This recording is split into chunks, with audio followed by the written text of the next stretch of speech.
തന്നെ ഞാൻ അടുക്കളയിൽ കയറിയുടൻ നമ്മളുടെ ഇഡ്ഡലിക്ക് വേണ്ടിയിട്ടുള്ള അരിയാണ് വെള്ളത്തിലേക്ക് ഇടുന്നത്. പലരും ഇതിന്റെ മെഷർമെന്റ് ചോദിച്ചിട്ടുണ്ടായിരുന്നു. ഈ ഒരു കപ്പിൽ ഒരു 3 കപ്പ് പച്ചരിയും 1 കൈപ്പിടി പുഴുക്കലരിയും ഇട്ട് കൊടുക്കും. മറ്റൊരു ബൗളിലേക്ക് 1 കപ്പ് ഉഴുന്നും 1.5 ടീസ്പൂൺ ഉലുവയും ഇട്ട് കൊടുക്കുകയാണ്. രണ്ടും കഴുകി വെള്ളം ഒഴിച്ച ശേഷം ഇതുപോലെ തന്നെ സെപ്പറേറ്റ് ചെയ്തിട്ടാണ് ഞാൻ മാറ്റി വെക്കുന്നത്. രാത്രി ഇനി ഇത് അരച്ചെടുക്കേ ഉള്ളൂ. അപ്പൊ ഇതൊക്കെ കഴിഞ്ഞ് ഞാൻ ബ്രേക്ക്ഫാസ്റ്റ് ഉണ്ടാക്കാൻ വേണ്ടി ഒരു ബൗൾ എടുത്തിട്ടുണ്ട്. ഇതിലേക്ക് 250 ml കപ്പിൽ 1 കപ്പ് നല്ല കട്ടിയുള്ള തൈരും 1/2 ടീസ്പൂൺ ബേക്കിംഗ് സോഡയാണ് കേട്ടാ. അത് കൂടി പോകണ്ട. അതും കൂടി ഇട്ട ശേഷം ഞാൻ ഇതിലേക്ക് 2 ടീസ്പൂൺ പഞ്ചസാരയും പാകത്തിനുള്ള ഉപ്പും കൂടി ഇട്ട് കൊടുക്കാണ്. ഇനി നമുക്ക് ഇതിലേക്ക് 1 ടീസ്പൂണോളം ഓയിലും കൂടി ഒഴിച്ചു കൊടുക്കണം. ഏത് ഓയിലായാലും കുഴപ്പമൊന്നുമില്ല കേട്ടോ. എന്നിട്ട് ഒരു ഹാൻഡ് വിസ്ക് കൊണ്ട് നന്നായിട്ടൊന്ന് മിക്സ് ചെയ്ത് കൊടുക്കാം. അപ്പം എപ്പോഴും എല്ലാവർക്കും ഡിഫറെന്റ് ആയിട്ടുള്ള ബ്രേക്ക്ഫാസ്റ്റ് റെസിപ്പി ഒക്കെ ആയിരിക്കും ഇഷ്ടമല്ലേ, ഒരു വെറൈറ്റി ആയിട്ടുള്ളത്. അപ്പൊ ഞാൻ ഇതിലേക്ക് 4 കപ്പ് ഗോതമ്പ് പൊടിയാണ് ഇട്ട് കൊടുക്കുന്നത് കേട്ടോ. ഞാൻ ഇവിടെ 250 ml കപ്പിലാണ് മെഷർ ചെയ്ത് ഇതൊക്കെ പറയുന്നത് കേട്ടോ. കറക്റ്റ് മെഷർമെന്റ് ആണ്. എന്നിട്ട് നമുക്ക് എല്ലാം ചേർത്തിട്ടൊന്ന് മിക്സ് ചെയ്ത് കൊടുക്കണം. ഈ സമയത്ത് നമ്മൾ ഇതിലേക്ക് വെള്ളം ചേർക്കുകയോ ഒന്നും ചെയ്യരുത്, കാരണം തൈരൊക്കെ ഇട്ടിട്ടുണ്ടല്ലോ. അപ്പൊ ആ ഒരു ഇതിൽ നമ്മൾ ഇതുപോലെ ഒന്ന് മിക്സ് ചെയ്ത ശേഷം ഞാനിവിടെ 1 കപ്പ് വെള്ളം എടുത്തിട്ടുണ്ട്. പച്ചവെള്ളം തന്നെയാണ് എടുത്തിരിക്കുന്നത്. അത് കുറേശ്ശെ ഒഴിച്ചിട്ട് നമ്മൾ ഒരു ചപ്പാത്തിയുടെയൊക്കെ പരുവുണ്ടല്ലോ, ആ ഒരു പരുവത്തിന് ഒന്ന് കുഴച്ചെടുക്കുകയാണ് ചെയ്യണത്. കുഴച്ചെടുക്കുമ്പോൾ പ്രത്യേകം ശ്രദ്ധിച്ചേക്കണം, വെള്ളത്തിന്റെ അളവ് കൂടുകയും ചെയ്യരുത്, അല്ലാതെ അങ്ങ് കുറയുകയും ചെയ്യരുത്. അപ്പൊ ഞാൻ ഈ എടുത്തിരിക്കുന്ന 1 കപ്പ് വെള്ളം കറക്റ്റ് അളവായിരുന്നേ. എന്നിട്ട് ഞാൻ കുഴച്ചെടുത്ത ശേഷം ലാസ്റ്റ് ഞാനിവിടെ 1/4 കപ്പ് റവ, വറുത്ത റവയാണ് ഞാനിപ്പോ ചേർത്തിരിക്കുന്നത്. വറുക്കാത്തതോ അല്ലെങ്കിൽ വറുത്തതോ ഏത് വേണമെങ്കിലും ചേർത്ത് കൊടുക്കാം. ഈ ഒരു സമയത്താണ് റവ ചേർത്തിട്ട് ഞാൻ മിക്സ് ചെയ്തെടുക്കുന്നത്. കാരണം ഈ ഒരു സമയത്ത് ചേർക്കുമ്പോഴാണ് കറക്റ്റ് പരുവം നമുക്ക് കിട്ടണത്. എന്നിട്ട് കുഴച്ചെടുത്ത് നമുക്കിത് മാറ്റി വെച്ച ശേഷം വീണ്ടും 1 ടീസ്പൂൺ ഓയിലും കൂടി ഒന്ന് തടവിയിട്ട് ഞാനൊരു 15 മിനിറ്റ് ഇതൊന്ന് റെസ്റ്റ് ചെയ്യാനായിട്ട് വയ്ക്കും. എന്ത് കാര്യമാണെങ്കിലും നമ്മൾ കുഴച്ച ഉടൻ ഉണ്ടാക്കുന്നതിനേക്കാളും ഒന്ന് റെസ്റ്റ് ചെയ്ത ശേഷം അത് ഉണ്ടാക്കുന്നതായിരിക്കും ബെറ്റർ കേട്ടോ. അപ്പൊ ഞാൻ ഇപ്പൊ ഇവിടെ നല്ലതുപോലെ കുഴച്ചെടുത്തതിനെ ഞാൻ ഒന്ന് അടച്ച് മാറ്റി വെക്കാണ്. അപ്പൊ ഞാൻ ഇതിന് വെജിറ്റബിൾ കുറുമയാണ് ഉണ്ടാക്കുന്നത്. ഞാനിവിടെ സവാള, ക്യാരറ്റ്, പച്ചമുളക്, പൊട്ടറ്റോ, ഗ്രീൻ പീസ് ഇത്രയും വെജിറ്റബിൾസ് എടുത്തിട്ടുണ്ട്. ഓരോന്ന് വീതമാണ് ഞാനിവിടെ എടുത്തിരിക്കുന്നത്. ഇതുപോലെ ചതുര കഷ്ണങ്ങളായിട്ട് കട്ട് ചെയ്ത ശേഷം ഞാൻ എളുപ്പത്തിന് വേണ്ടിയിട്ട് പ്രഷർ കുക്കറിലേക്ക് ഇട്ട് കൊടുക്കണം. എന്റെ ചെറിയൊരു പ്രഷർ കുക്കറാണേ, അപ്പൊ അത് പെട്ടെന്ന് വെന്ത് കിട്ടും. എന്നിട്ട് നമുക്ക് ഇതിലേക്ക് പാകത്തിനുള്ള ഉപ്പും 2 കപ്പ് വെള്ളം, വെള്ളത്തിന്റെ അളവ് കൂടെ ഒന്നും വേണ്ട കേട്ടോ. അപ്പൊ ഞാൻ ഇവിടെ 2 കപ്പ് വെള്ളം ദൂരെ ഒഴിച്ചു കൊടുക്കാണ്. ഒഴിച്ചു കൊടുത്തിട്ട് കുക്കർ മൂടി വെയിറ്റ് ഇട്ടിട്ട് ഒറ്റ വിസിൽ വരെ ഞാനിത് വേവിച്ചെടുക്കത്തുള്ളൂ. ഓവറായിട്ട് കുക്കാവാൻ പാടില്ല. അപ്പൊ ഇതിന്റെ അരപ്പിന് വേണ്ടി ഞാൻ ഇവിടെ 1 കപ്പ് തേങ്ങ, 1/2 ടീസ്പൂൺ ചെറിയ ജീരകം, 1/2 ടീസ്പൂൺ പെരിഞ്ജീരകം, 2 പട്ട, പിന്നെ ഏലക്കയുടെ അരിയാണ് ഞാൻ എടുത്തിരിക്കുന്നത്. ഒരു 3 ഏലക്കയുടേത്, 3 ഗ്രാമ്പു, 1.5 ടീസ്പൂൺ മല്ലിപ്പൊടി, 1/2 ടീസ്പൂൺ മുളക് പൊടി, 1 ടീസ്പൂൺ മഞ്ഞൾപ്പൊടി, പിന്നെ ഞാൻ 8-10 കാഷ്നട്ട് എടുത്തിട്ടുണ്ട്. പിന്നെ ഇത് ബ്ലാക്ക് സ്റ്റോൺ എന്ന് പറയേ, തമിഴ്നാട്ടുകാരാണ് ഇത് കൂടുതൽ ഉപയോഗിക്കുന്നത്. കൽപ്പാത്തി എന്നെങ്ങാണ്ടാണ് പറയണത്. അത് 2 ലീഫ്, 3 പച്ചമുളക്, 1 ടൊമാറ്റോ, കുറച്ച് മല്ലിയില, പിന്നെ ഞാൻ ചെറിയൊരു പീസ് ഇഞ്ചി ഇതുപോലെ എടുത്തിട്ടുണ്ട്. എന്നിട്ട് നമുക്ക് ഇത് മിക്സിയുടെ ജാറിലേക്ക് ഇട്ട് കൊടുക്കണം. അപ്പൊ നിങ്ങൾക്ക് കാണിച്ചു തരാൻ സൗകര്യത്തിനാണ് ഞാനിപ്പോ ഇതൊരു പാത്രത്തിലേക്ക് ആദ്യം മാറ്റിയിരുന്നത് കേട്ടോ. അപ്പൊ ഇതുപോലെ മിക്സിയുടെ ജാറിലേക്ക് ഇട്ട ശേഷം പാകത്തിനുള്ള ഉപ്പും 1.5 കപ്പ് വെള്ളവും കൂടി ഇതുപോലെ ഒഴിച്ചിട്ട് നമുക്കിതൊന്ന് ഇതാണ് വലിയൊരു പ്രശ്നമായി പോയത്. ഞാനിത് ശ്രദ്ധിച്ചില്ല കേട്ടോ, കാരണം ക്യാമറ മേളിൽ നിൽക്കുന്നതാണ്, പെട്ടെന്ന് കൈതട്ടി അങ്ങ് മറിഞ്ഞു പോയതാണ്. അപ്പൊ ഞാൻ വീണ്ടും ഒന്നൊന്ന് വേറെ എടുത്തിട്ടാണ് ഇതിപ്പോ അരച്ചെടുക്കുന്നത്. ഇതുപോലെയുള്ള അബദ്ധങ്ങൾ പറ്റിക്കഴിഞ്ഞാൽ മനസ്സിന് ഭയങ്കര വിഷമമാണ് കേട്ടോ. മനസ്സിന് വിഷമം വെച്ചാൽ ക്ലീനിങ് ആണ് പാട്. അപ്പൊ ഞാൻ അരച്ചെടുത്ത ശേഷം പ്രഷർ കുക്കറിൽ നമ്മുടെ സ്റ്റീമൊക്കെ പോയിട്ട് ഞാൻ ഓപ്പൺ ചെയ്യുന്നുണ്ട്. ഇപ്പൊ കണ്ട നമ്മളുടെ വെജിറ്റബിൾസ് ഒക്കെ കറക്റ്റ് പരുവത്തിന് വെന്ത് വന്നിരിക്കുകയാണ്. അപ്പൊ ഞാനൊരു കടായി എടുത്തിട്ടുണ്ട്. ഇതിലേക്ക് 2 ടേബിൾ സ്പൂൺ ഓയിൽ ഒഴിച്ചിട്ട് കുറച്ച് കടുകിട്ട് പൊട്ടിച്ചു കൊടുക്കാം. പൊട്ടിച്ച ശേഷം നമുക്ക് ഇതിലേക്ക് വറ്റൽമുളക് ഇട്ട് കൊടുക്കണം. വറ്റൽമുളക് ഇട്ടിട്ട് ഒന്ന് ഇളക്കി കൊടുക്കണം. എന്നിട്ട് നമ്മൾ ഈ അരച്ചു വെച്ചിരിക്കുന്ന അരപ്പ് ഇതിലേക്ക് ഒഴിച്ചു കൊടുക്കാം. എന്നിട്ട് ഞാൻ മിക്സിയുടെ ജാറിൽ കുറച്ച് ഒരു 1/4 കപ്പ് വെള്ളം കൂടി ഒഴിക്കുന്നുണ്ട്. എന്നിട്ട് നമുക്കൊന്ന് ഇളക്കി കൊടുക്കണം. അപ്പൊ ഈ അരപ്പ് പച്ച ചുവ മാറാൻ വേണ്ടിയിട്ട്, അതായത് നമ്മളെല്ലാം റോ പൊടികളല്ലേ ചേർത്തിരിക്കുന്നത്, ഒന്ന് അടച്ചു വെച്ച് ഇതുപോലെ ഒന്ന് തിള വരണം. അപ്പോഴേ അതിന്റെ ആ ഒരു പച്ച ചൊവയൊക്കെ മാറും. എന്നിട്ട് നന്നായിട്ടൊന്ന് ഇളക്കി കൊടുത്ത ശേഷം നമ്മൾ ഈ വേവിച്ച് വെച്ചിരിക്കുന്ന വെജിറ്റബിൾസ് ഫുള്ളായിട്ട് ആ വെള്ളത്തോടു കൂടി തന്നെ ഇതിലേക്ക് ഒഴിച്ചു കൊടുക്കാം. അപ്പൊ നമ്മൾ ഇനി തീരുമാനിക്കണം എത്ര കുറുക്ക് ഇതിൽ വേണം എന്നുള്ളത്. അപ്പൊ കുറുമയാവുമ്പം വല്ലാണ്ട് അങ്ങ് ലൂസായി പോകേണ്ട കാര്യമില്ല, അല്ലാതെ അങ്ങ് തിക്കാവേം വേണ്ട കേട്ടോ. എന്നിട്ട് ഞാൻ ഇതാ മൂടി വെച്ച് റെഡിയാക്കി എടുക്കാണ്. അപ്പൊ ഇതാ തിളയൊക്കെ വന്നിട്ടുണ്ട്. ഇതെല്ലാം കറക്റ്റ് പരുവത്തിന് വെന്ത് വരെയാണ് കേട്ടോ. ഓൾറെഡി വെന്തിട്ടുണ്ട്, മസാലയൊക്കെ പിടിച്ചു വരെയാണ്. നല്ല മണമാണ് ഈ ഒരു കുറുമയ്ക്ക്, നല്ല പെർഫെക്റ്റ് കുറുമയാണ്. ചപ്പാത്തിക്കും പൊറോട്ടയ്ക്കും പത്തിരിക്കും എന്തിന്റെ കൂടെയും കഴിക്കാൻ പറ്റിയ ഒരു ഐറ്റമാണ്. അപ്പൊ ട്രൈ ചെയ്യാത്തവർ ഈ രീതിയിൽ നിങ്ങളൊന്ന് ഉണ്ടാക്കിയിട്ട് ട്രൈ ചെയ്ത് നോക്കണം. എളുപ്പമല്ലേ ഇത് ഉണ്ടാക്കിയെടുക്കാൻ. എനിക്ക് ആകെ ഒരു അബദ്ധം അരയ്ക്കുന്നതിൽ കമന്നുപോയി എന്നുള്ള ആ ഒരു വിഷമം മാത്രമാണ് ഇതിന്റെ ഇടയിൽ ഉണ്ടായത് കേട്ടോ.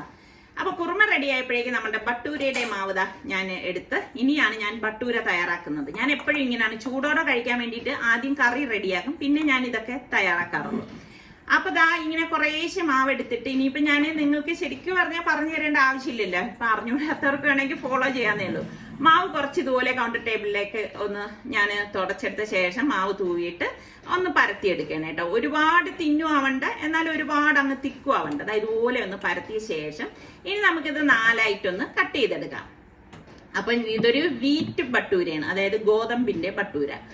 എന്നിട്ട് നമുക്ക് ഒരു പീസ് എടുത്തിട്ട് നല്ല ചൂടായ എണ്ണയിൽ ഇട്ടിട്ട് വേണം നമ്മളിത് ഫ്രൈ ചെയ്തെടുക്കുക. അപ്പൊ ഞാൻ ഒന്നും കൂടി ഒന്ന് പരത്തി കാണിച്ചു തരാം.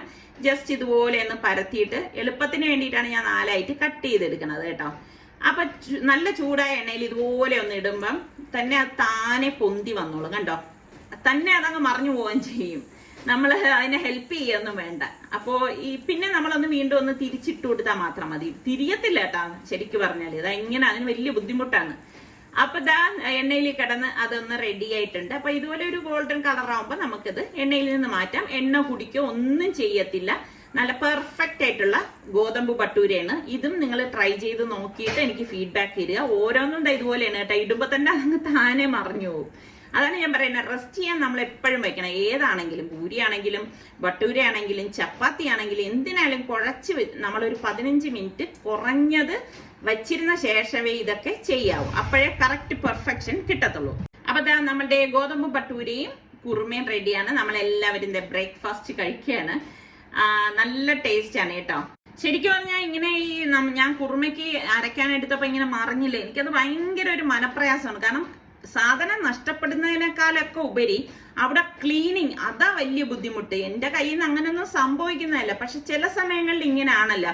അത് നമ്മൾ ഈ പറഞ്ഞ മാതിരി ഇടയ്ക്ക് എന്റെ അടുത്ത് റിസോം എന്ന് പറയുമ്പോൾ വിശക്കുന്നു എന്ന് പറഞ്ഞ് അപ്പൊ ഞാൻ വെപ്രാളത്തിന് എടുത്തതാണ്. അപ്പൊ നിസാർക്ക് എപ്പോഴും പറയും, എന്തെങ്കിലും തെറ്റ് ചെയ്ത് കഴിഞ്ഞാൽ നീ തെറ്റ് ചെയ്തിട്ട് അത് മറ്റുള്ളവരുടെ തലയിൽ വെക്കരുതെന്ന് എന്റെ അടുത്ത് എപ്പോഴും പറയും. ഞാൻ പറയും നീ വന്നതുകൊണ്ടാ അത് മറിഞ്ഞതെന്നൊക്കെ ഞാൻ ഇങ്ങനെ കുറ്റപ്പെടുത്തുമ്പോ എന്നോട് പറയുന്നതാണേ.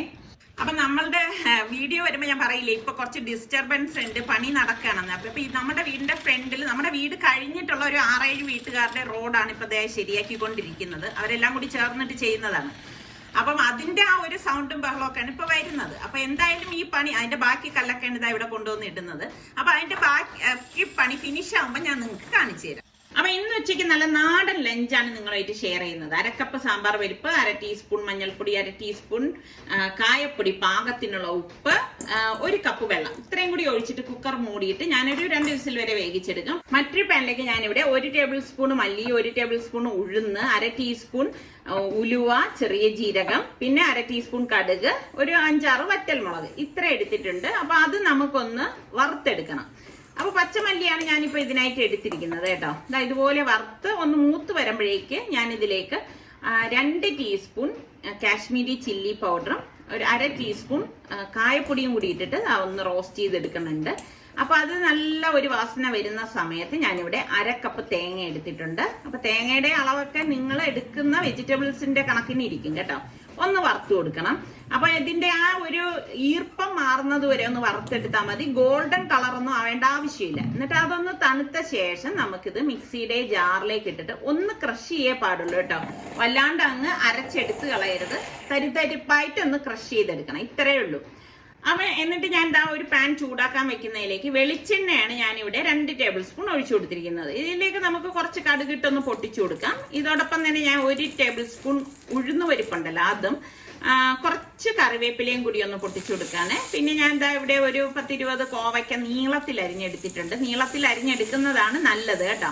എന്നിട്ട് ഇതുപോലെ ഒന്ന് ഇളക്കി കൊടുക്കണം. അപ്പൊ ഇതിലൊന്നും വെള്ളം ചേർക്കരുത്, അത് നിങ്ങൾ പ്രത്യേകം ശ്രദ്ധിച്ചേക്കണം. എന്നിട്ട് പാകത്തിനുള്ള ഉപ്പും കൂടി ഇട്ട് കൊടുത്ത ശേഷം 1 ടീസ്പൂൺ മഞ്ഞൾപ്പൊടി ഞാൻ ചേർക്കുന്നുണ്ട്. എല്ലാം ചേർത്തിട്ട് നല്ലതുപോലെ ഒന്ന് മിക്സ് ചെയ്ത് കൊടുക്കാം. അപ്പൊ ഫ്ലെയിം കുറച്ച് വെച്ചിട്ട് വേണം നമ്മൾ ഇത് വേവിച്ചെടുക്കേണ്ടത്. കാരണം ഇതിന്റെ ഉൾഭാഗം വേഗം വേണം, വെജിറ്റബിൾസിന്റെ കളറും നഷ്ടപ്പെടാനും പാടില്ല. അപ്പൊ ഇതിനിടയിൽ എന്റെ ചോറ് റെഡിയായത് ഞാനൊന്ന് ഊറ്റിയെടുക്കാണ് കേട്ടോ. ഞാൻ ചോറിന് വെച്ചിട്ടുണ്ടായിരുന്നു. അപ്പൊ ഇതിപ്പോ കറക്റ്റ് പരുവത്തിന് വെന്ത് വന്നിട്ടുണ്ട്. അപ്പൊ അതൊന്ന് മാറ്റി വെക്കാണ്. എന്നിട്ട് നമ്മുടെ കോവയ്ക്കത ഞാൻ അടപ്പ് മാറ്റിയിട്ട് നല്ലതുപോലെ അടി ചേർത്ത് ഇളക്കി കൊടുക്കണം. അടിക്ക് പിടിക്കാതിരിക്കാൻ പ്രത്യേകം ശ്രദ്ധിച്ചേക്കണേ. അപ്പൊ ഒരു വെറൈറ്റി ആയിട്ടുള്ള ഒരു കറിയാണ് കേട്ടോ ഇത്. അപ്പൊ ഇതുപോലെ വെന്ത് വരുന്ന പരുവത്തിൽ ഞാൻ വേവിച്ച് വെച്ചിരിക്കുന്ന 1/2 കപ്പ് കടല, ഇതുപോലെ 1/2 കപ്പാണ്. 250 ml കപ്പിൽ പറയുകയാണെങ്കിൽ നമുക്ക് എത്രയാണോ വേണ്ടത് അത് ചേർത്താൽ മതി. നിങ്ങൾ കടലയും കൂടി ചേർത്ത് ഇതുപോലെ ഇളക്കി കൊടുക്കണം. ഈ കടല ഞാൻ തലേദിവസം വെള്ളത്തിൽ ഇട്ട് കുക്കറിൽ വേവിച്ചെടുത്ത് വെച്ചിരിക്കുന്ന കടലയാണ് ഞാനിപ്പോ ചേർത്ത് കൊടുത്തത്. എന്നിട്ട് നമുക്കിത് മൂടി വെച്ച് ഒന്നുകൂടി ഒന്ന് റെഡിയാക്കി എടുക്കണം. അതിനുശേഷം മൂടി തുറന്ന് ഞാനിവിടെ 2 ടേബിൾ സ്പൂൺ പുളിവെള്ളം ഒഴിച്ചിട്ടുണ്ട്. ഇതോടൊപ്പം തന്നെ നമ്മൾ ഈ വറുത്ത് ക്രഷ് ചെയ്ത് വെച്ചിരിക്കുന്ന അരപ്പുണ്ടല്ലോ അത് ഫുള്ളായിട്ട് ഇതിലേക്ക് ഇട്ട് കൊടുക്കണം. എപ്പോഴും നമ്മൾ കോവയ്ക്കൊക്കെ ഒരേ ടൈപ്പിൽ ഉണ്ടാക്കുന്നതിൽ നിന്നും കുറച്ച് വ്യത്യസ്തമായിട്ടുള്ള ഒരു വിഭവമാണിത്. അപ്പം ഇതിന്റെ ടേസ്റ്റും വ്യത്യസ്തതയുണ്ട്. അപ്പൊ നിങ്ങൾ ട്രൈ ചെയ്യാത്തവരാണെങ്കിൽ മസ്റ്റ് ആയിട്ട് ട്രൈ ചെയ്തിട്ട് എനിക്കൊന്ന് ഫീഡ്ബാക്ക് തരണം എങ്ങനെ ഉണ്ടായിരുന്നു എന്ന്. എന്നിട്ട് അടി ചേർത്ത് നല്ലതുപോലെ എല്ലാം ചേർത്തൊന്ന് മിക്സ് ചെയ്ത് കൊടുക്കണം. ശരിക്കും പറഞ്ഞാൽ ചോറ് കഴിയാൻ ഈ ഒരു കൂട്ടുകറി മാത്രം, തോരൻ മാത്രം മതി കേട്ടോ. മൂടി വെച്ചിട്ടാണ് റെഡിയാക്കി എടുക്കാൻ. മൂടി വെക്കുമ്പോൾ ഈ അരപ്പൊന്ന് വെന്ത് കിട്ടും. ആ സമയത്ത് ഓൾറെഡി നമ്മൾ വേവിച്ച അരപ്പാണ്, എന്നാലും ഈ വെജിറ്റബിൾസ് കിടന്ന് കറക്റ്റ് പരുവം കണ്ടോ. കോവയ്ക്കയുടെ കളർ മാറിയോ ഒന്നും ചെയ്തിട്ടില്ല, എന്നാൽ എല്ലാം നല്ലതുപോലെ വെന്തിട്ടുമുണ്ട്. അപ്പൊ ഇത് ഞാൻ ഒരു സെർവിങ് പ്ലേറ്റിലേക്ക് മാറ്റുവാണ്.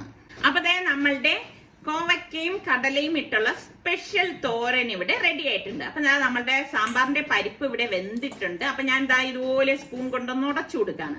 അപ്പൊ നല്ലതുപോലെ ഉടച്ചെടുക്കേണ്ടവർക്ക് അങ്ങനെ ഉടച്ചെടുക്കാം. ഞാനിപ്പോ ജസ്റ്റ് ഇതുപോലെ ഒന്ന് ഉടച്ചെടുക്കുന്നതേ ഉള്ളൂ കേട്ടോ. അപ്പൊ ഞാൻ ഇന്നിത് നമ്മളുടെ എന്റെ കൽച്ചട്ടിയിലാണ് ഉണ്ടാക്കുന്നത് കേട്ടോ. ആ കൽച്ചട്ടി ചൂടായ ശേഷം വെളിച്ചെണ്ണ ഒഴിച്ച് കടുകിട്ട് പൊട്ടിച്ചു കൊടുക്കും. പൊട്ടിച്ചു കൊടുത്ത ശേഷം വറ്റൽമുളക് ഇട്ട് കൊടുക്കും. എനിക്ക് ഇങ്ങനെയൊക്കെയാണ് കേട്ടോ. ഡിഫറെന്റ് ആയിട്ടൊക്കെ ഉള്ള സംഭവത്തിലൊക്കെ ഉണ്ടാക്കിയെടുക്കാൻ ചില സമയങ്ങളിൽ വല്ലാത്തൊരു മൂടാണ്. എന്നിട്ട് 10-12 വെണ്ടയ്ക്ക ഇതുപോലെ അരിഞ്ഞെടുത്തിട്ടുണ്ട്. കുറച്ച് നീളത്തിന്, ഒരു 1/2 ഇഞ്ച് നീളത്തിന് കട്ട് ചെയ്തെടുത്താണ്. അതും കൂടി ചേർത്തിട്ട് വഴറ്റി കൊടുക്കാം. അപ്പൊ കൽച്ചട്ടിയിൽ നമ്മൾ വെക്കുമ്പോൾ പെട്ടെന്ന് റെഡിയായി കിട്ടും കേട്ടോ. ഒരു 3-4 പച്ചമുളകും കൂടി ഇതോടൊപ്പം ചേർത്ത് കൊടുക്കുന്നുണ്ട്. എന്നിട്ട് പാകത്തിനുള്ള ഉപ്പും കൂടി ഇട്ട് കൊടുത്തിട്ട് നന്നായിട്ടൊന്ന് മിക്സ് ചെയ്ത് കൊടുക്കാം. അപ്പൊ ഇത് നമ്മളുടെ കൽച്ചട്ടിയിൽ ഉണ്ടാക്കുന്ന വെണ്ടയ്ക്ക സാമ്പാറാണ്. എന്നിട്ട് ഞാൻ മൂടി വെച്ച് കൊടുക്കാണ്. ഒരു 2 മിനിറ്റ് കഴിയുമ്പോൾ തന്നെ അടപ്പ് മാറ്റുമ്പോൾ വെണ്ടയ്ക്കയൊക്കെ പാകത്തിന് വെന്ത് വന്നിട്ടുണ്ട്. അതാണ് കൽച്ചട്ടിയുടെ ഗുണം എന്ന് പറയുന്നത്. ഒരുപാട് ഹെൽത്തിനൊക്കെ നല്ല ഒരു സംഭവമാണ് കേട്ടോ. എന്നിട്ട് ഞാൻ 2 ടേബിൾ സ്പൂൺ സാമ്പാർ പൊടി, 1 ടീസ്പൂൺ മുളക് പൊടി, പാകത്തിനുള്ള ഉപ്പ് ഇത്രയും കൂടി ഇട്ടിട്ടുണ്ട്. അതെല്ലാം ചേർത്തിട്ട് നന്നായിട്ടൊന്ന് മിക്സ് ചെയ്ത് കൊടുക്കാം. അപ്പൊ സാമ്പാർ പൊടി നിങ്ങൾക്ക് വീട്ടിൽ തന്നെ പൊടിച്ചെടുത്തതോ അതല്ലെങ്കിൽ വാങ്ങിയ പൊടിയോ ഏത് വേണോ യൂസ് ചെയ്യാം. ഞാൻ എളുപ്പത്തിന് വേണ്ടി ചെയ്തതാണ് കേട്ടോ. എന്നിട്ട് ഞാൻ ഇതിലേക്ക് ഒരു 1/4 കപ്പ് പുളി പിഴിഞ്ഞ വെള്ളം ഒഴിച്ചു കൊടുക്കാണ്. പുളിയൊക്കെ നിങ്ങളുടെ പാകത്തിനനുസരിച്ച് എടുത്താൽ മതി. എന്നിട്ട് നമുക്ക് ഈ വേവിച്ച് വെച്ചിരിക്കുന്ന പരിപ്പുണ്ടല്ലോ അത് ഫുള്ളായിട്ട് ഇതിലേക്ക് ഇട്ട് കൊടുക്കാം. അപ്പൊ സാമ്പാർ തന്നെ ഞാൻ ഒരുപാട് വെറൈറ്റി സാമ്പാർ ഇട്ടിട്ടുണ്ട്. ഒരുപാട് പേര് അത് ഫോളോ ചെയ്യുന്നെന്നും പറയുന്നുണ്ട്. അതൊക്കെ വളരെ സന്തോഷം കേട്ടോ. എന്നിട്ട് നമുക്ക് ഇതിലേക്ക് തിളച്ച വെള്ളം ഇതുപോലെ ഒഴിച്ചു കൊടുക്കണം. എന്നിട്ട് ഇളക്കി എടുക്കുമ്പോൾ അടിപൊളിയായിട്ട് നല്ല സൂപ്പർ മണമാണ് കേട്ടോ വരുന്നത്. അപ്പൊ ഇനി ഇതൊന്ന് തിളയ്ക്കണം കേട്ടോ. എന്നിട്ട് ഞാൻ ഇതിലേക്ക് ഒരു ഉപ്പ് കുറവെന്ന് തോന്നിയപ്പോ ഞാൻ 1 ടീസ്പൂൺ ഉപ്പും കൂടി ചേർത്ത് കൊടുത്തതാണ് കേട്ടോ. അതൊക്കെ നിങ്ങളൊന്ന് നോക്കണേ. എന്നിട്ട് ഇതുപോലെ ഇളക്കി കൊടുക്കണം. ഇത് കളിച്ചിട്ട് ഞാൻ പെട്ടെന്ന് തിള വരും കേട്ടോ. അപ്പൊ സാമ്പാർ പൊടിയുടെ റെസിപ്പി ഞാൻ ഇതിനു മുൻപ് പോസ്റ്റ് ചെയ്തിട്ടുണ്ടായിരുന്നു. നിങ്ങൾ സെർച്ച് ചെയ്താൽ മതി സലു കിച്ചൻ സാമ്പാർ പൊടി എന്ന് പറഞ്ഞാൽ അത് കിട്ടും കേട്ടോ. അപ്പൊ ഇന്ന് ഞാൻ സ്പെഷ്യൽ ചെമ്മീൻ റോസ്റ്റാണ് ഉണ്ടാക്കുന്നത്. 8-10 ചുവന്നുള്ളിയും, ഒരു വലിയ പീസ് ഇഞ്ചി, ഒരു 5-6 വെളുത്തുള്ളി അല്ലി, 1 ടേബിൾ സ്പൂണ് നമ്മളുടെ കുരുമുളക്, പിന്നെ 2 പച്ചമുളകും എടുത്തിട്ടുണ്ട്. എന്നിട്ട് നമുക്ക് ആദ്യം പച്ചമുളക് ഇപ്പൊ ചതക്കണ്ട കേട്ടോ. അത് മാറ്റി ഒരു 3 പച്ചമുളകാണ് ഞാൻ എടുത്തത്. അത് മാറ്റി വെച്ചിട്ട് ബാക്കിയുള്ളതെല്ലാം ഒന്ന് ചതച്ചു കൊടുക്കണം. ഞാൻ നേരത്തെ പറഞ്ഞതുമാതിരി എന്നും ഒരേ റെസിപ്പി തന്നെ തയ്യാറാക്കുമ്പം അതൊരു സുഖമില്ല. നിങ്ങളുടെ മുന്നിൽ എത്തിക്കുമ്പോൾ എന്തെങ്കിലുമൊക്കെ വെറൈറ്റി വേണ്ടേ? അതുകൊണ്ടാണ് ഞാൻ ഇങ്ങനെ വെറൈറ്റി സാധനങ്ങൾ കാണിക്കുന്നത്. ചതച്ച ശേഷം 1 ടീസ്പൂൺ മല്ലിപ്പൊടി, 1 ടീസ്പൂൺ മുളക് പൊടി, 1/2 ടീസ്പൂൺ മഞ്ഞൾപ്പൊടി, 1/2 ടീസ്പൂൺ വറുത്ത് പൊടിച്ച ഉലുവാപ്പൊടി, കുറച്ച് കറിവേപ്പില, ഇത്രയും കൂടി ഇതിലേക്ക് ഇട്ട് കൊടുക്കാണ്. എന്റെ ഈ ചതക്കണ കല്ലിൽ തന്നെയാണ് ഞാൻ ഇട്ട് കൊടുത്തിരിക്കുന്നത്. എന്നിട്ട് എല്ലാം ചേർത്തിട്ട് വീണ്ടും ഞാനൊന്ന് ചതക്കുകയാണ് കേട്ടോ. അപ്പൊ എന്നിട്ട് കൈകൊണ്ട് നന്നായിട്ടൊന്ന് മിക്സ് ചെയ്ത് കൊടുക്കും. അപ്പൊ നമ്മളുടെ മസാല എന്ന് പറയുന്നത് ഇതാണ്. എന്നിട്ട് ഞാൻ എന്താ പ്രോൺസ് വൃത്തിയാക്കി എടുത്തതാണ്. അപ്പൊ തലയൊന്നും ഞാൻ കളഞ്ഞിട്ടില്ല, തലയൊക്കെ ക്ലീൻ ചെയ്ത് എടുത്തിട്ടുണ്ട്. എന്നിട്ട് ഇതിലിട്ട് തന്നെ ഞാൻ എല്ലാം കൂടിയിട്ട് നന്നായിട്ടൊന്ന് മിക്സ് ചെയ്തെടുക്കും. അപ്പൊ നിങ്ങൾക്കൊക്കെ ഈ പ്രോൺസ് ഒക്കെ ഉണ്ടാക്കുമ്പോൾ മസാലയാണോ അല്ല റോസ്റ്റ് അതാണോ കറിയാണോ അതിന്റെ ബിരിയാണിയാണോ എന്ത് ഐറ്റമാണ് ഇഷ്ടം? അപ്പൊ ഞാൻ എല്ലാം മസാല പരട്ടി വെച്ചിട്ട് പാനിലേക്ക് എണ്ണ ചൂടാക്കിയ ശേഷം വെളിച്ചെണ്ണയാണ് ഞാൻ ഇവിടെ 2 ടേബിൾ സ്പൂണോളം തേങ്ങ ഇതുപോലെ ഒന്ന് അരിഞ്ഞത് ഇട്ടിട്ടൊന്ന് വറുത്ത് കൊടുക്കുകയാണ്. കുറച്ച് കറിവേപ്പിലയും കൂടി ഇട്ട് കൊടുക്കും കേട്ടോ. ഒരു വെറൈറ്റിക്ക് വേണ്ടിക്കും ഒരു ഡിഫറെന്റ് ടേസ്റ്റിന് വേണ്ടിയിട്ടാണ്. എന്നിട്ട് നമ്മൾ ഈ മസാല പൊട്ടി വെച്ചിരിക്കുന്ന പ്രോൺസ് ഉണ്ടല്ലോ, ഞാനൊരു 10 മിനിറ്റ് വെച്ചിട്ടുണ്ടായിരുന്നു. അതിന് ശേഷമാണ് ഇതുപോലെ ഇട്ടിട്ട് നമ്മൾ ഫ്രൈ ചെയ്തെടുക്കുന്നത്. അപ്പൊ ഇത് നല്ല ഒരു റോസ്റ്റായി വരുന്ന സമയത്താണ് നമ്മൾ തിരിച്ചും മറിച്ചുമൊക്കെ ഇട്ടിട്ട് ഇത് റെഡിയാക്കി എടുക്കുന്നത് കേട്ടോ. അപ്പൊ ഇതില് നമ്മള് എല്ലാം ചതച്ച് ചേർത്തത് കൊണ്ട് തന്നെ സാധാരണ നമ്മൾ ഉപയോഗിക്കുന്ന റോസ്റ്റിനെക്കാളേറെ നല്ല വാസന വരും ഈ ഒരു റോസ്റ്റിന് കേട്ടോ. അപ്പൊ ഇത് ഞാൻ ഒരു സൈഡ് റെഡി ആയപ്പോ പതുക്കെ ഒന്ന് മറിച്ചിട്ട് കൊടുത്തു. അപ്പൊ ഇതിനിടയിൽ മറ്റൊരു പാൻ അടുപ്പത്തേക്ക് വെച്ചിട്ട് ഞാൻ കുറച്ച് ഓയിൽ ഒഴിച്ചു കൊടുക്കുകയാണ്. നമ്മുടെ സുൽത്താന് വേണ്ടിയിട്ട് നെത്തോലി ഒന്ന് ഫ്രൈ ചെയ്തെടുക്കുകയാണ് കേട്ടോ. അവനാണെങ്കിൽ ഞാൻ എപ്പോഴും പറയത്തില്ലേ, ഭയങ്കരമായിട്ട് ഇങ്ങനെ മൊരിഞ്ഞ് വരുന്ന അവസ്ഥയാണ് ഇഷ്ടം. അപ്പൊ ഞാൻ ഒരു കൊച്ചു പാനാണ് വെച്ചിരിക്കുന്നത്. അപ്പൊ 2 ബാച്ചായിട്ടാണ് അതിന് ഫ്രൈ ചെയ്യാൻ പോണത് കേട്ടോ. അപ്പം അത് ഞാൻ സാധാരണ മസാല കൂട്ട് തന്നെയാണ് ഈ നെത്തോലിക്ക് വേണ്ടിയിട്ട് എടുത്തത്. അപ്പൊ നമ്മുടെ പ്രോൺസ് ഇതിന്റെ ഇടയിൽ റെഡി ആയപ്പോഴേക്കും ഞാൻ ഇതുപോലെ ഒന്ന് വരട്ടി കൊടുക്കാണ്. ശരിക്കും ഇത് വരട്ടി നല്ല റോസ്റ്റ് പോലെ ആക്കി എടുക്കാം കേട്ടോ. നല്ല ടേസ്റ്റ് ആണ്. ഞാൻ പറഞ്ഞില്ലേ, ചോറിന്റെ കൂടെ വേറെ ഒരു കറി ഇല്ലെങ്കിലും ഈ ഒരു റോസ്റ്റ് ഉണ്ടെങ്കിൽ അടിപൊളിയായിരിക്കും കേട്ടോ. നല്ല ടേസ്റ്റ് ആണ്. പലഹാരത്തിന്റെ ഒപ്പം കഴിക്കാൻ പറ്റിയ ഒരു ഫ്രൈ റോസ്റ്റ് തന്നെയാണ് ഇത്. അപ്പൊ നമ്മള് കഴിക്കാനായിട്ട് പോവാണ്. ഇവർക്ക് ചോറല്ല, സലുവും നമ്മുടെ സുൽത്താനും ചപ്പാത്തിയാണ് എടുത്തിരിക്കുന്നത്. റിച്ചു കുറച്ച് ചോറ് കഴിക്കുന്നുണ്ട് കേട്ടോ. അപ്പൊ ഇതൊക്കെയാണ് നമ്മളുടെ ഇന്നത്തെ ഉച്ചയ്ക്കുള്ള വിഭവങ്ങൾ എന്ന് പറയുന്നത്. അപ്പൊ നിങ്ങൾക്ക് ഇതിൽ ഏത് ഐറ്റമാണ് ഇഷ്ടം? നിങ്ങൾക്ക് പേഴ്സണലി ഇഷ്ടമുള്ള ഐറ്റം ഏതാണെന്ന് കൂടി ഒന്ന് പറയാം കേട്ടാ. അപ്പൊ ഈ രാവിലെ മുതൽ ഇതുവരെ കാണിച്ചതില് നിങ്ങൾക്ക് ഞാൻ ഉണ്ടാക്കിയതിൽ ഏത് റെസിപ്പിയാണ് ഇഷ്ടം എന്നുകൂടി ഒന്ന് കമന്റ് ചെയ്യണം കേട്ടോ. അപ്പം ഊണൊക്കെ കഴിക്കുകയാണ്. നമ്മളെ വീട്ടമ്മമാർക്ക് ഇങ്ങനെയൊക്കെ കഴിച്ചുകൊണ്ടിരുന്നാലും നമ്മളുടെ ചിന്ത അടുത്ത ജോലികളെ കുറിച്ചായിരിക്കുമല്ലോ. എന്നെ പോലെ ചിന്തിക്കുന്ന എത്ര പേരുണ്ട്? എനിക്കങ്ങനെയാണ് കേട്ടോ. എന്തെങ്കിലും മനസ്സിൽ പെൻഡിങ് വർക്ക്സ് കിടന്നു കഴിഞ്ഞാൽ അതിങ്ങനെ എന്റെ മനസ്സിനെ അലോസരപ്പെടുത്തിക്കൊണ്ടിരിക്കും. അതായത് അത് ഫിനിഷ് ചെയ്ത് കഴിഞ്ഞാൽ മാത്രമേ എന്റെ ജോലി പൂർണ്ണതയിൽ എത്തൂ എന്ന് വിശ്വസിക്കുന്ന ഒരാളാണ് ഞാൻ. ഇപ്പൊ എന്റെ മനസ്സിലല്ലാന്ന് വെച്ചാൽ ഇനി വൈകുന്നേരം ആട്ടാനുണ്ടല്ലോ എന്നുള്ളതാണ്. രാവിലെ അരി വെള്ളത്തിലേക്ക് ഇട്ടില്ലേ. അപ്പൊ ഊണെല്ലാം കഴിഞ്ഞ് രാത്രി ചായയൊക്കെ കുടി കഴിഞ്ഞ് ഞാനിപ്പോ അടുക്കളയിൽ വന്നിരിക്കുന്നത് രാത്രി ഒരു 8 മണിയായിട്ടുണ്ട് കേട്ടോ. നമ്മൾ രാവിലെ ഇട്ട അരി ഈ ഒരു സമയത്താണ് ഞാൻ അരച്ചെടുക്കുന്നത്. എപ്പോഴും നമ്മൾ ഇഡ്ഡലി മാവിന് അരച്ചെടുക്കുമ്പോൾ ഞാൻ ഇങ്ങനെയാണ് കേട്ടോ. ആദ്യം ഉഴുന്നരയ്ക്കും. ഉഴുന്നില് പാകത്തിനുള്ള ഉപ്പിട്ടിട്ടാണ് ഞാൻ അരച്ചെടുക്കുന്നത്. ഞാൻ പിന്നെ പ്രത്യേകമായിട്ട് ഉപ്പൊന്നും ഇടത്തില്ല. എന്റെ ഒരു രീതി ഇതാണ് കേട്ടോ. ഉഴുന്ന് അരച്ചെടുത്ത ശേഷമാണ് ഞാൻ അതേ ജാറിൽ അരി അരച്ചെടുക്കുന്നത്. അത് ഇപ്പോഴെന്നല്ല, വർഷങ്ങളായിട്ട് ഞാൻ ഇങ്ങനെ തന്നെ ചെയ്യത്തുള്ളൂ. ഇങ്ങനെ തന്നെയാണ് ഞാൻ ചെയ്യുന്നത്. നല്ല പെർഫെക്റ്റ് ആയിട്ടുള്ള ഇഡലി തന്നെയാണ് എന്റേത് കേട്ടോ. അപ്പൊ ഇതുപോലെ വെള്ളം ഒഴിക്കുമ്പോഴും നമ്മൾ പ്രത്യേകം ശ്രദ്ധിക്കണം. ഓവറായിട്ട് വെള്ളം ഒഴിക്കാൻ പാടില്ല കേട്ടോ. അത് അരച്ചെടുക്കാൻ പാകത്തിന് മാത്രമേ വെള്ളം ഒഴിക്കാവൂ. അപ്പൊ ഇങ്ങനെയുള്ള 1-2 കാര്യങ്ങളൊക്കെ ശ്രദ്ധിച്ചു കഴിഞ്ഞാൽ നമുക്ക് നല്ല പെർഫെക്റ്റ് ആയിട്ടുള്ള ഇഡലി കിട്ടും. അപ്പൊ നമ്മളുടെ ചാനൽ കണ്ടുകൊണ്ടിരിക്കുന്നവരിൽ സബ്സ്ക്രൈബ് ചെയ്യാതെ കാണുന്ന ആരെങ്കിലും ഒക്കെ ഉണ്ടെങ്കിൽ നിങ്ങൾക്ക് നമ്മളുടെ ചാനൽ ഇഷ്ടപ്പെട്ടാൽ സബ്സ്ക്രൈബ് ചെയ്യാനും ആ ബെല്ലൈക്കൺ പ്രസ് ചെയ്യാനും ഒന്നും മറന്നു വരുതേ. ബെല്ലൈക്കൺ പ്രസ് ചെയ്താൽ മാത്രമേ ഞാൻ വീഡിയോസ് ഒക്കെ പോസ്റ്റ് ചെയ്യുമ്പോൾ നിങ്ങൾക്ക് നോട്ടിഫിക്കേഷൻ ഒക്കെ കിട്ടത്തുള്ളൂ. പിന്നെ ലൈക്ക് ചെയ്യാനും കമന്റ് ചെയ്യാനും കൂടി ഞാൻ പ്രത്യേകം പറയേണ്ടതില്ലല്ലോ. അപ്പൊ ഞാൻ 2 ബാച്ചായിട്ട് ഇതുപോലെ അരച്ചെടുക്കും. അരച്ചെടുത്ത ശേഷം കൈ നന്നായിട്ട് കഴുകിയിട്ട് നമ്മളിത് കൈ കൊണ്ട് ഒരു 2-3 മിനിറ്റ് എങ്കിലും ഒന്ന് മിക്സ് ചെയ്തെടുക്കണം. അപ്പോഴാണ് ആ ഒരു പെർഫെക്ഷൻ കിട്ടുന്നത് കേട്ടോ. അത് കഴിഞ്ഞ് ഒരു 5-6 മണിക്കൂർ വെച്ചിരുന്നിട്ടേ നമ്മൾ ഈ മാവ് എടുക്കത്തുള്ളൂ. അപ്പൊ ഇന്നത്തെ ഈ എപ്പിസോഡ് നിങ്ങൾക്ക് എല്ലാവർക്കും ഇഷ്ടമായെന്ന് വിശ്വസിക്കുന്നു. അടുത്ത് നമുക്ക് നല്ല റെസിപ്പിയോ വ്ളോഗോ ആയിട്ടൊക്കെ കാണാം. അതുവരയ്ക്കും എല്ലാവർക്കും ബൈ ബൈ.